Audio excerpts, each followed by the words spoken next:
Ladies and gentlemen, for March, we are honoring women that are breaking barriers and changing the game. So today we're going to honor this history maker. Please welcome the Vice President of the United States of America, Kamala Harris. Good morning, and thank you for joining us.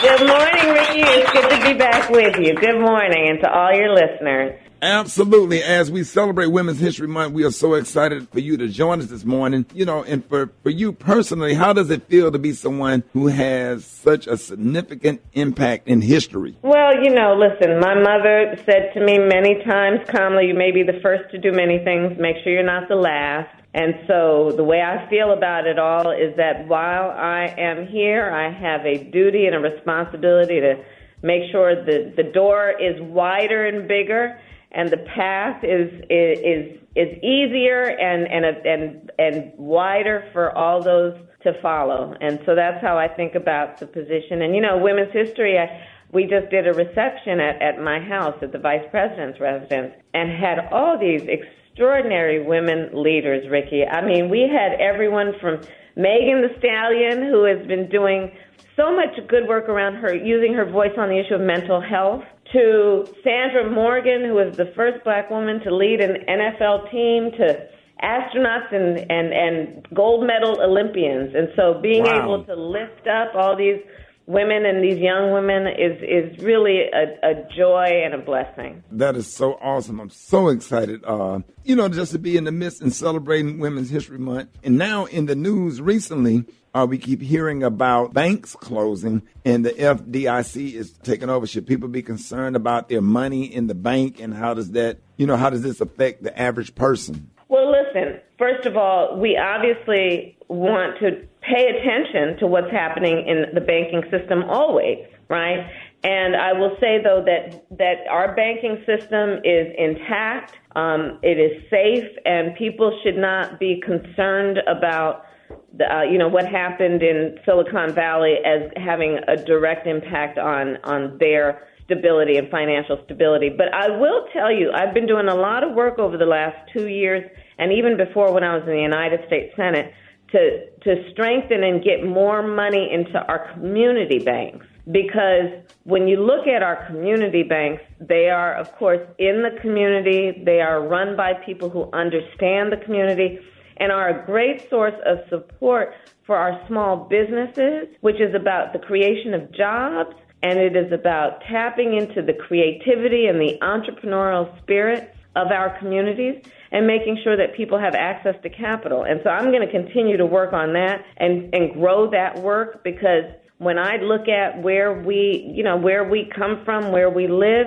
our small business owners are not only leaders in business, they are community leaders, they are civic leaders, they support the local softball team, they mentor young people in the community, and I want to make sure that I can do as much as possible to increase access to capital for those who want to start a small business or grow their small business. Absolutely. And that's through the community banks. Absolutely. So you've been very, very outspoken on women's reproductive rights, and I just want to know your thoughts on the direction, some states have started taking to ban such rights. Yeah, I have been traveling the country, and here's how I think about it. First of all, the United States Supreme Court, the court formerly of Thurgood Marshall, just took a constitutional right that had been recognized, Rickey, from the women of America.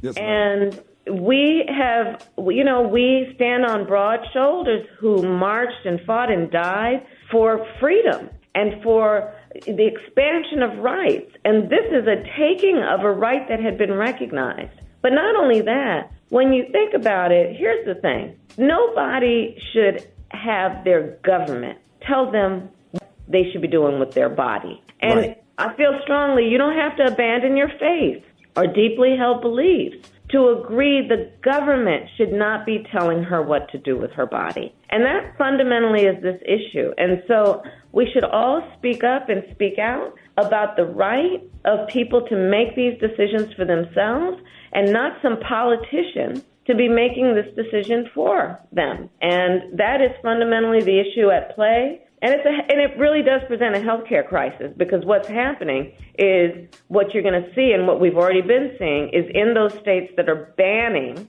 the ability of women to have access to reproductive health care, Well, the ones who can afford to travel and go to a state that allows them access, well, then they're going to be able to do it. But the ones who can't afford that bus ticket or that plane ticket and a hotel stay are going to be so much more desperate in terms of how they can and where they can get help. And that's going to lead to some, I think, really awful outcomes. So there are many ways to think about this issue, including the fact that we're going to see even more disparities when it comes to who has access to resources in terms of financial resources and how this issue plays out. Wow, absolutely. And I know you just spoke about hitting the road, and you're gearing up to head to Africa this weekend. Yes, ma'am. What are your plans there? And which part of Africa are you going to? So I'm so excited.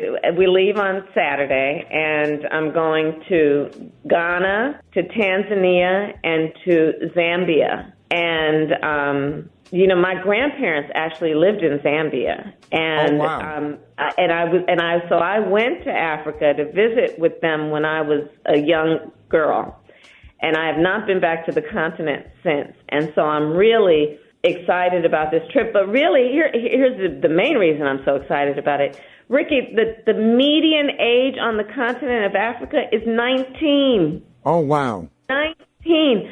By the year 2050, 1 in 4 people living on Mother Earth will be on the continent of Africa. Think about that. Wow. And what that means in terms of the incredible potential and talent that the world should be seeing and thinking about in terms of investing in that. So I'm going to Africa mainly to talk with African leaders about what we as the United States are prepared to do to have our role in investing in the future of that continent. And I think it's important always to remember there's a real intertwined history, of course, between the United States of America and the continent of Africa. And, we will always remember and teach all of that is about painful, awful history. But there is also a history that is about pride and the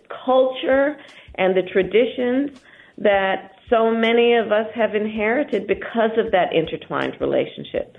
So I'm very excited about the trip. I wish you well, and thank you so much for always taking the time to come on the morning show from your Omega brother, from the brothers of Omega Psi Phi. We have that Greek affiliation. Indeed, and to all the brothers of all the Divine Nine fraternities, to all the sisters of all the Divine Nine sororities, I send you my thanks for your leadership and for your love.